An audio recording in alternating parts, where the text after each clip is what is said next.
Everyone thinks budgeting is hard. They're wrong. Budgeting is easy. Spreadsheets are easy. Apps are easy. Downloading Mint, YNAB, or whatever Silicon Valley decided to monetize this quarter takes 30 seconds. Setting up categories takes 5 minutes. Syncing your bank account takes 2. That's not the hard part. The hard part, the part nobody talks about, the part that destroys 94% of people who try, is staying honest with yourself when the numbers get ugly. That's where every app fails you. That's where every spreadsheet dies. Not because the technology is broken, because you are not a machine. Because the moment your credit card statement shows $847 spent on food delivery in a single month, your brain does something remarkable. It closes the app. It tells you the data must be wrong. It finds a reason to check Instagram instead. The Japanese figured this out in 1904. A woman named Motoko Hani, journalist, educator, radical thinker for her era, published a system in a woman's magazine called Fujin no Tomo. The system had a name, Kakebo. Translated literally, quote, _0__. But that translation is almost insultingly reductive. Like calling the Sistine Chapel __quote _1__. Kakebo is not a budgeting tool. Kakebo is a confrontation device. It forces you to sit down, pick up a pen, and write, by hand, in ink, with no delete key, exactly what you did with your money. Every week, every month. It asks you 4 questions that no app has ever had the courage to ask. How much money do you have? How much do you want to save? How much are you actually spending? How can you improve? Simple questions, devastating answers. And here's the thing that will make every productivity guru uncomfortable. The paper is not a limitation. The paper is the point. The friction is the feature. The slowness is the mechanism. The fact that you cannot automate it, cannot sync it, cannot let an algorithm do it for you, that is precisely why it works when everything else has failed. But to understand why it works, you need to understand the physics of where most people actually are. Not where they think they are, where they actually are. Think about gravity. Not metaphorical gravity, real gravity. The kind that keeps you pinned to the surface of a planet, regardless of how hard you flap your arms. To escape Earth's gravitational pull, you don't need to go fast. You need to reach a very specific speed, 11.2 kilometers per second. That's the second cosmic velocity. Below that threshold, it doesn't matter how hard you try. You go up, you come back down. Every time. The physics are indifferent to your effort. Financial gravity works the same way. Most people are trying to escape their financial situation by working a little harder. Getting a small raise. Cutting out 1 coffee per day. The math on this is brutal, and most people never look at it directly. A $5 daily coffee, eliminated, saves you $1,825 per year. That sounds meaningful until you realize the median American carries $6,194 in credit card debt at an average interest rate of 24.37%. The interest alone on that debt is approximately $1,509 per year. You eliminated your coffee. You barely covered your interest. You haven't touched the principal. You haven't escaped gravity. You've just slowed your descent slightly. This is the trap. Linear effort against a compounding force. The person who is financially comfortable is not working harder than you. They crossed a threshold.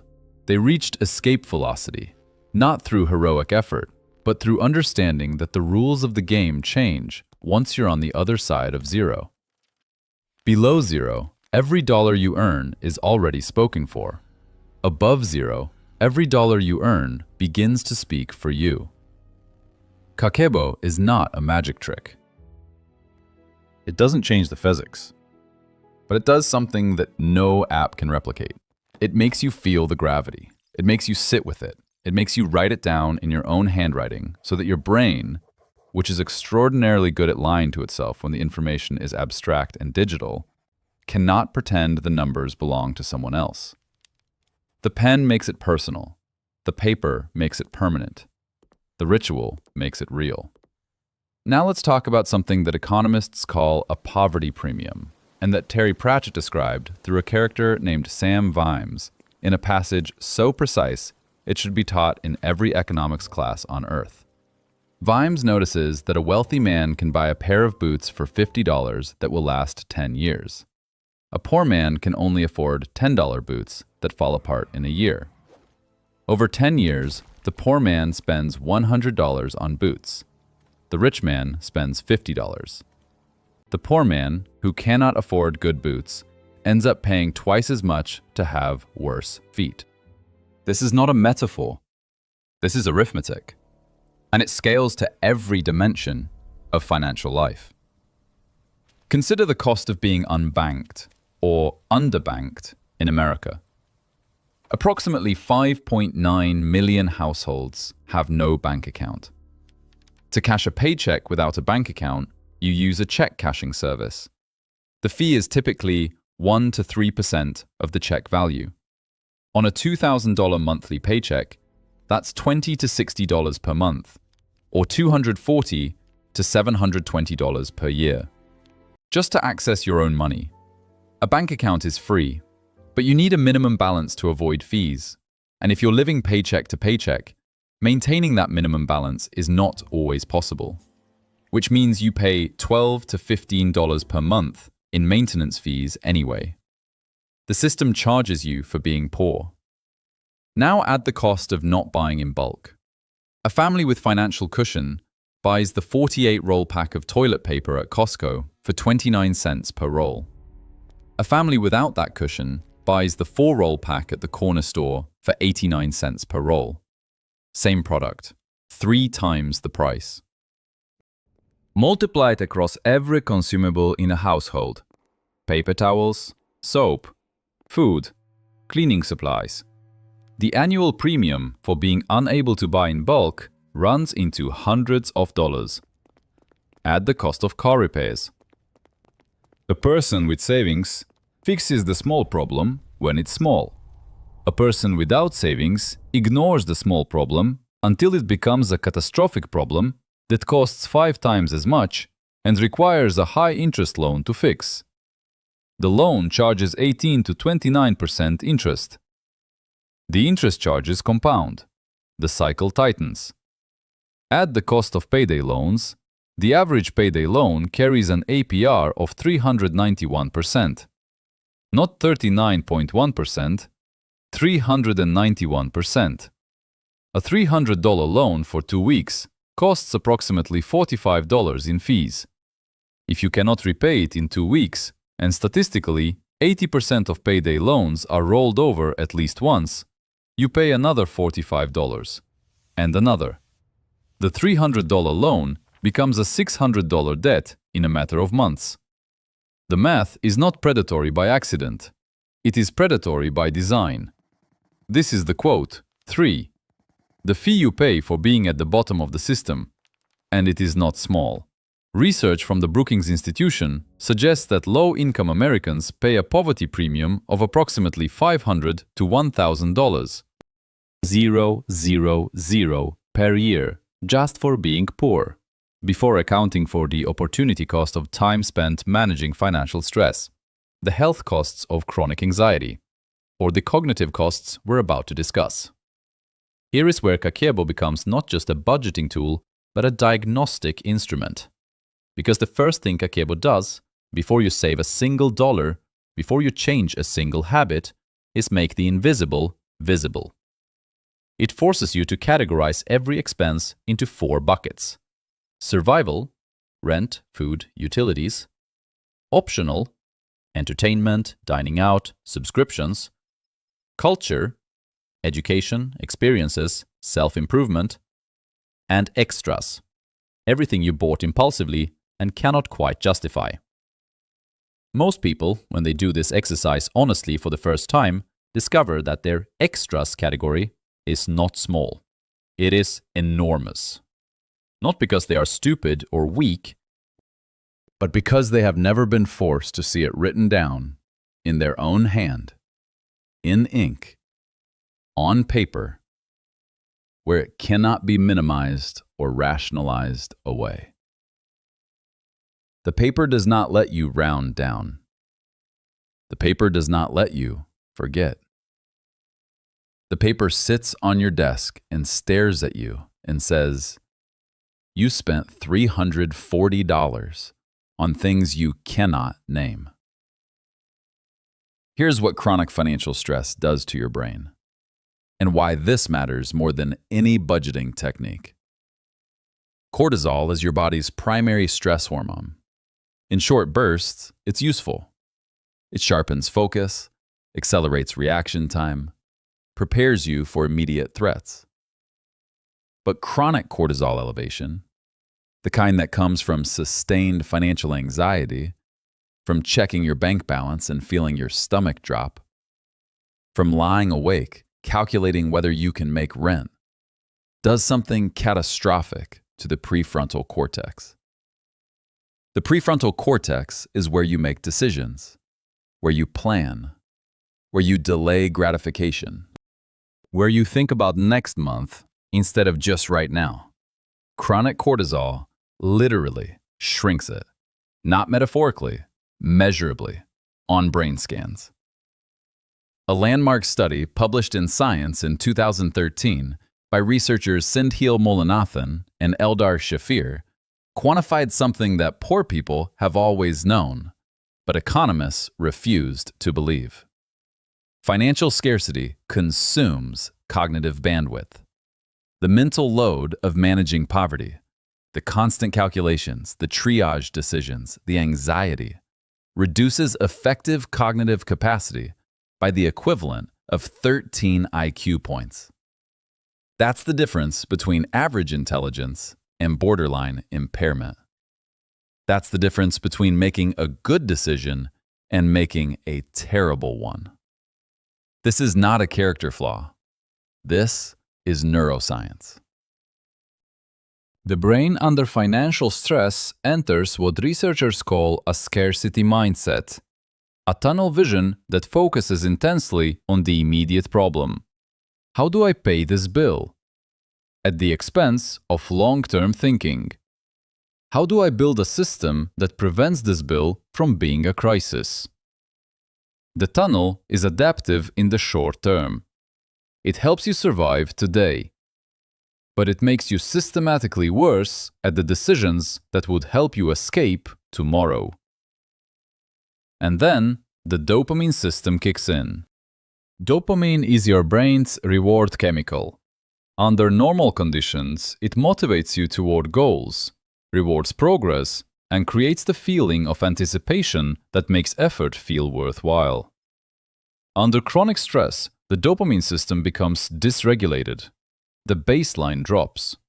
Small pleasures stop feeling pleasurable. The brain, desperate for relief, begins seeking larger and faster dopamine hits to compensate. This is why financial stress and impulsive spending are so tightly correlated. It is not irresponsibility, it is self-medication. The $40 you spent on takeout you didn't need, the $60 you spent on a shirt you'll wear twice, the $25 you spent on a streaming service you forgot you had. These are not random failures of willpower.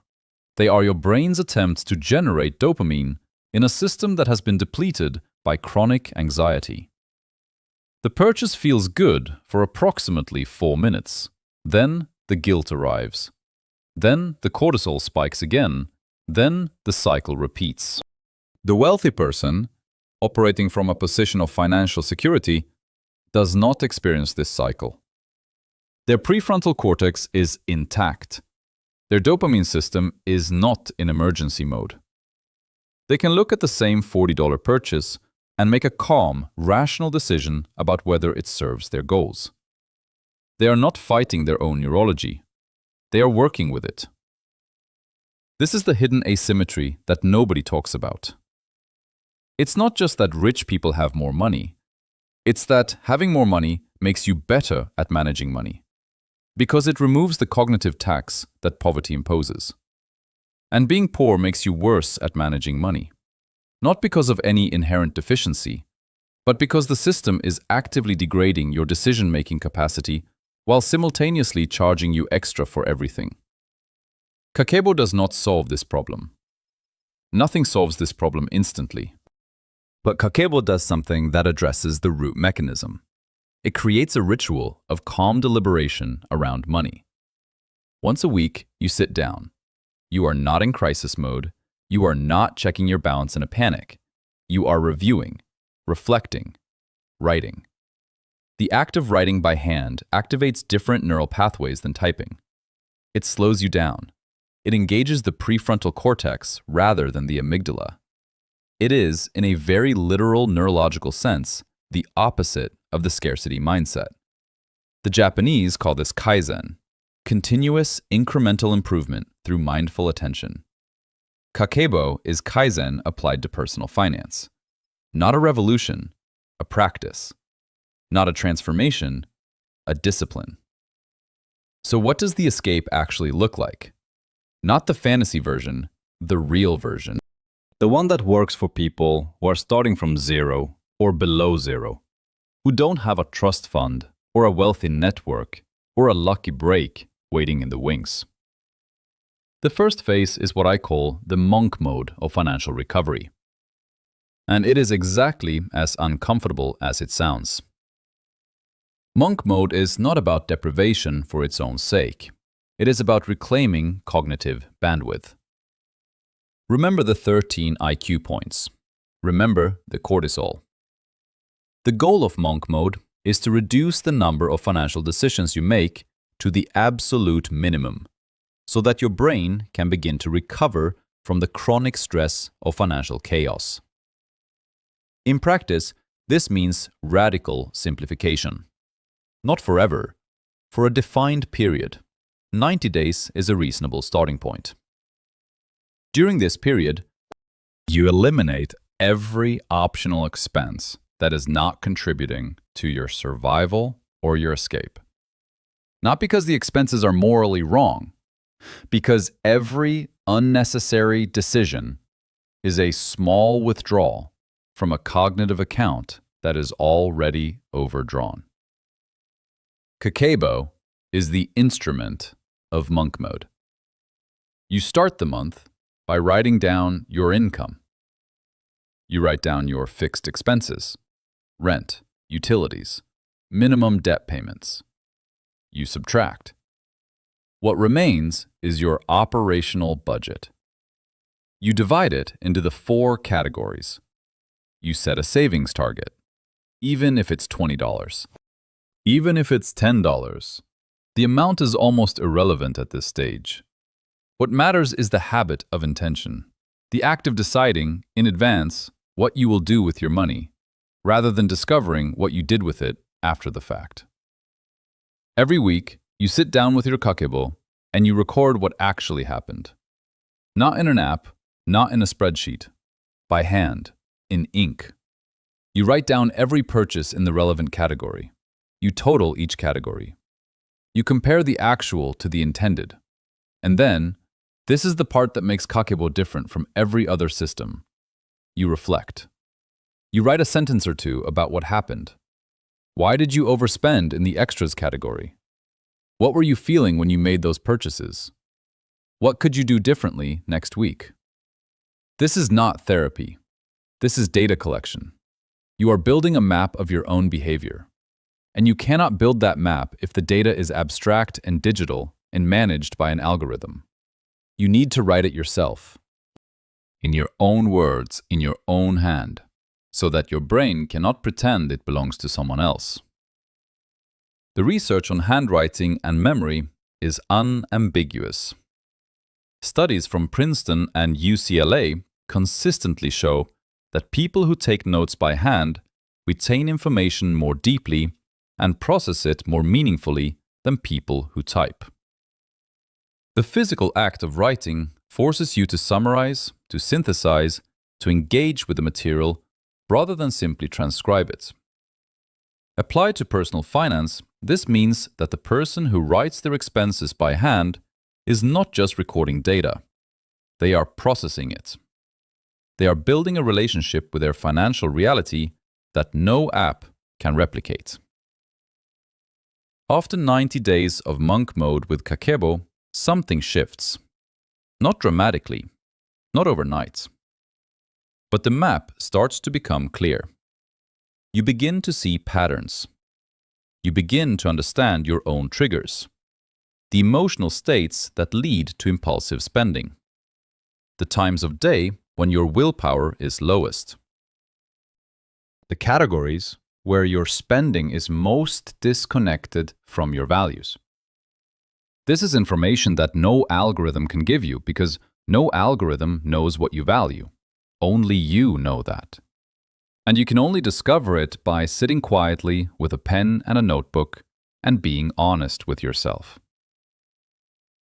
The second phase is what investors call building a moat.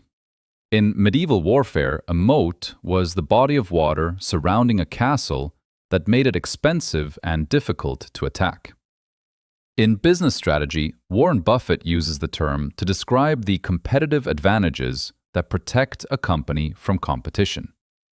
In personal finance, a moat is the combination of skills, knowledge, and assets that make you increasingly difficult to displace from your financial position.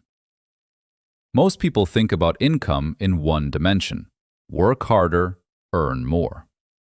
This is linear thinking applied to a compounding problem. The person who earns $60,000 per year in a single skill is one layoff, one health crisis, one industry disruption away from zero. The person who has developed competence in 3 overlapping areas, say data analysis, communication, and a specific industry domain, has created something that is genuinely rare and therefore genuinely valuable. The intersection of 2 or 3 skills is almost always more valuable than excellence in any single skill, because the intersection is where unique problems get solved. Kakebo supports this phase in a way that is not immediately obvious. When you have been tracking your spending for several months, you begin to see not just where your money goes, but where your time goes. The two are deeply correlated. The person who spends $200 per month on entertainment and $0 on education is making a statement about their priorities, whether they intend to or not. The person who redirects even $50 per month from entertainment to books, courses, or experiences that build skills is making a different statement. Over 5 years, the compounding effect of that redirection is not $3,000. It is a fundamentally different set of capabilities and opportunities. The Kakebo practice of monthly reflection, the question quote _6 _, is not just about spending. It is about alignment. Are you spending your money in ways that are consistent with the life you say you want? Most people, when they answer this question honestly for the first time, discover a significant gap. Not because they are hypocrites, because they have never been forced to look at the gap directly. The paper forces you to look. The third phase is the one that makes people uncomfortable, because it involves acknowledging something that feels disloyal. Your current social environment may be actively working against your financial recovery. This is not a moral judgment. It is a systems observation. Sociologists call it the, quote, 7. Put a single crab in a bucket and it will climb out. Put multiple crabs in a bucket and they will pull each other back down. Not out of malice, but because each crab, reaching for the rim, inadvertently grabs the others. Human social groups operate similarly. When one person in a peer group begins to change their financial behavior, stops going out to expensive dinners, stops buying rounds at the bar, starts talking about saving and investing, the group experiences this as a form of social criticism, even if no criticism is intended. The person who is changing becomes, by their mere existence, a reminder to everyone else that change is possible. And that reminder is uncomfortable. The response is rarely overt hostility. It is subtler. Quote 8, quote 9, quote 10, quote 11. These are not attacks. They are the social immune system responding to a perceived threat. And they are extraordinarily effective at pulling people back into old patterns. The solution is not to abandon your relationships. It is to supplement them, to build what I call a quote 12. A set of mentors you access not through personal relationships, but through books, lectures, interviews, and recorded conversations. The person who reads one serious book per month about finance, psychology, or strategy is having a conversation with some of the most rigorous thinkers in human history. That conversation changes how you think. It changes what you consider normal. It changes your reference group from the people physically around you to the people intellectually around you. Kakebo fits into this framework because it is itself a form of mentorship. Motoko Hani designed it as an educational tool, a way of teaching women who, in 1904 Japan, had almost no financial autonomy, to think clearly and deliberately about money. The questions it asks are the questions a wise mentor would ask. Not quote 13, but quote 14. The gap between intention and reality is where all learning lives. Kakebo makes that gap visible every single week. The fourth phase is where the physics finally change. This is the phase where you stop fighting gravity and start using it. Compound interest is the most powerful force in personal finance, and it is also the most misunderstood. Most people think of it as a savings concept. Put money in an account, earn interest, the interest earns interest, eventually you have more money. This is true, but incomplete. Compound interest is a structural force. It operates on both sides of the ledger. On the debt side, it works against you with ruthless efficiency. The $6,000 credit card balance at 24% interest becomes $7,440 in a year if you make no payments, and $9,226 the year after that. On the asset side, it works for you with the same efficiency. $10,000 invested at 8% annual return becomes $21,589 in 10 years, $46,610 in 20 years, $100,627 in 30 years. You did nothing. The math did the work. The transition from the debt side to the asset side is not a gradual slide. It is a threshold crossing. Below the threshold, every dollar you earn is already claimed by past decisions.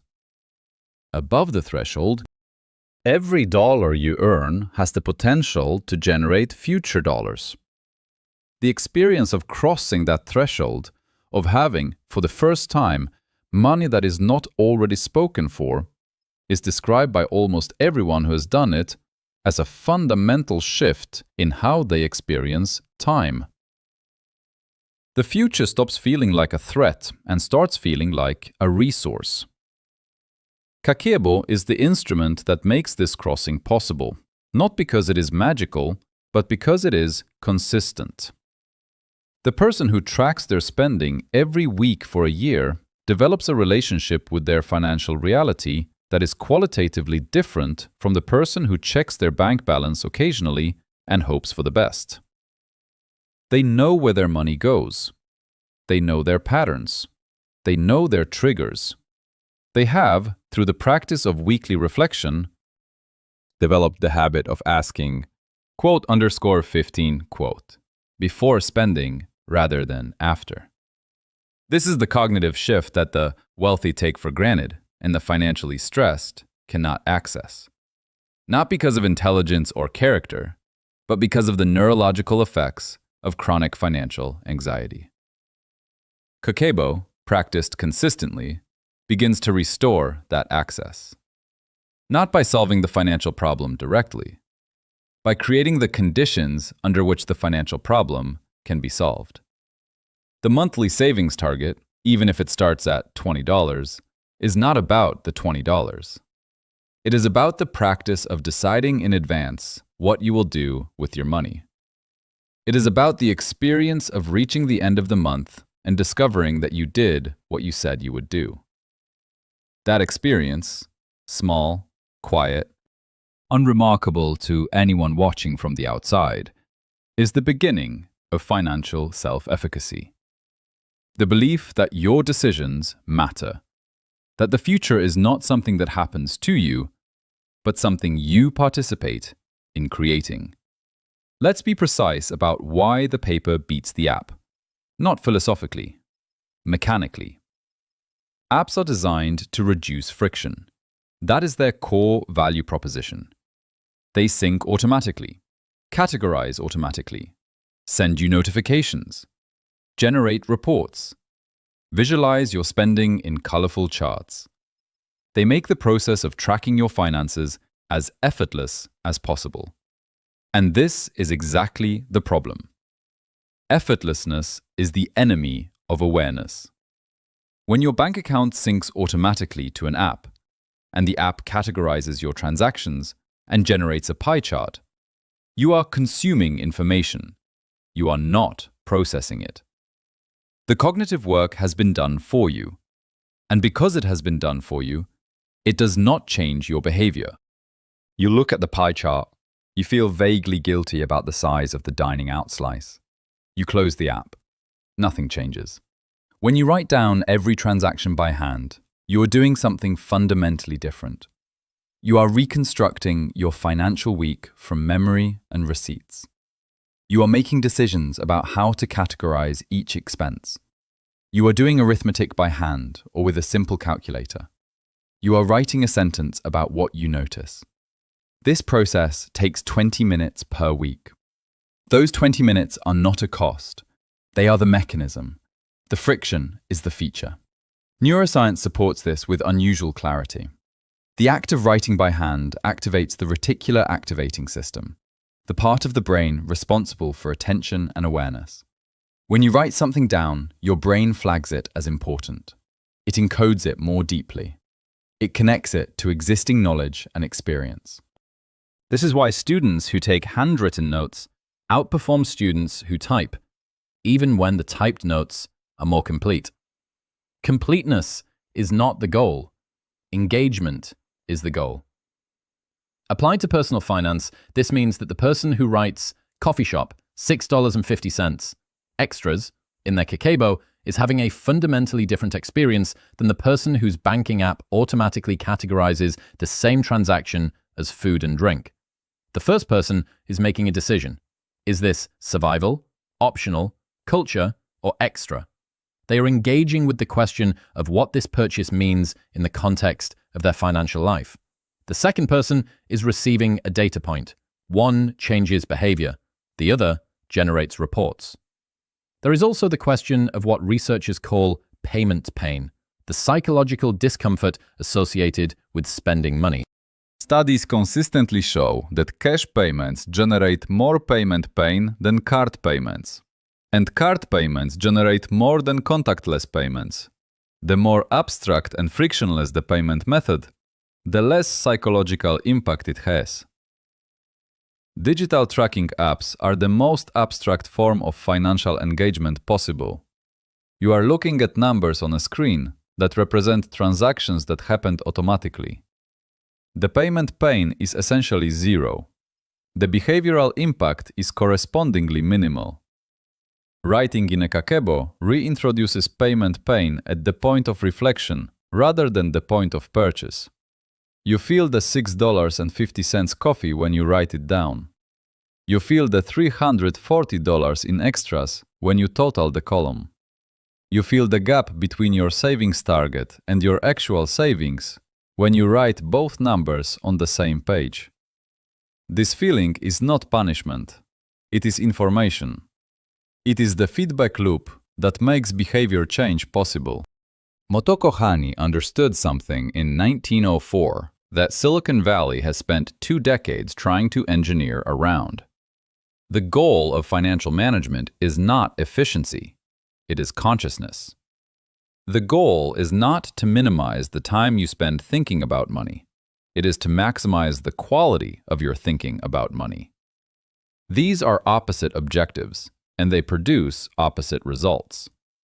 The app economy is built on the premise that your attention is a resource to be minimized in every domain except the ones that generate advertising revenue. Your banking app wants to be invisible. Your budgeting app wants to be effortless. Your investment app wants to be automatic. The cumulative effect of all this effortlessness is a population that has outsourced its financial consciousness to algorithms and is perpetually surprised by the results. Kakebo is the counterproposal. It says, your attention is not a cost. Your attention is the asset. The 20 minutes per week you spend writing in your notebook is not time taken away from more important things. It is the most important financial activity you can perform, because it is the activity that makes all other financial activities coherent. The 4 questions. How much do I have? How much do I want to save? How much am I spending? How can I improve? Are not accounting questions. They are philosophical questions. They are questions about values, priorities, and the relationship between your present behavior and your future self. No algorithm can answer them for you. No app can generate the insight that comes from sitting quietly with a pen and being honest about the gap between who you are and who you intend to be. This is why the system has survived for over a century. Not because it is technologically superior, because it is humanly superior. It works with the grain of how human beings actually change. Slowly, through repeated, honest confrontation with reality. Through the accumulation of small, consistent actions. Through the development of a practice that becomes, over time, a part of identity. The person who has kept a Kakebo for 3 years is not just someone who tracks their spending. They are someone who has a relationship with their financial life. They know their patterns. They know their values. They know the difference between what they say they want and what their spending reveals they actually want.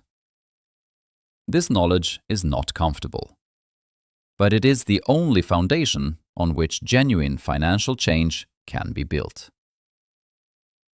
Here is the final truth, and it is the one that most financial advice carefully avoids. The cage is open. It has always been open. The bars are not made of steel. They are made of habit, of unawareness, of the accumulated weight of decisions made without intention. They are made of the cognitive fog that chronic financial stress produces. They are made of the social gravity that pulls you back toward the familiar, even when the familiar is destroying you. The exit does not require a windfall. It does not require a lucky break, or a wealthy relative, or a viral moment. It requires something harder and more available. The willingness to sit down once a week with a notebook and a pen and be completely honest about where you are. That honesty is not comfortable. The first time you total your extras column and see the number, you will want to close the notebook. The first time you compare your savings target to your actual savings and see the gap, you will want to rationalize. The first time you write the reflection question, how can I improve, and realize you don't have a good answer, you will want to skip it. Don't skip it. The discomfort is the work. The friction is the mechanism. The 20 minutes of honest confrontation with your financial reality is the most leveraged activity available to you. Because it is the activity that makes every other activity coherent. It is the foundation on which the monk mode rests, on which the moat gets built, on which the social gravity gets overcome, on which the compound interest eventually begins to work in your direction rather than against you. Motoko Hani gave women in 1904 Japan a tool for financial autonomy at a time when they had almost none. She understood that the first step toward financial freedom is not earning more money. It is seeing clearly what you are doing with the money you have. You cannot change what you cannot see. You cannot improve what you have not measured. You cannot escape a gravity you have not acknowledged. Buy a notebook, not an app, a notebook, a pen. Sit down on the first of the month and write down what you have. Write down what you want to save. Write down your 4 categories. Then, every week, write down what actually happened. Total the columns. Write 1 sentence about what you notice. Write 1 sentence about what you will do differently. Do this for 90 days. Not because it will solve everything, because it will make everything else solvable. Because the map you build of your own behavior, your own patterns, your own triggers, your own values, is the only map that matters. And you cannot download it. You cannot sync it. You cannot let an algorithm generate it for you. You have to write it yourself. That is the secret of the Japanese wallet. It was never about the money. It was always about the attention. And attention, unlike money, is something you already have. The question is whether you're willing to spend it honestly.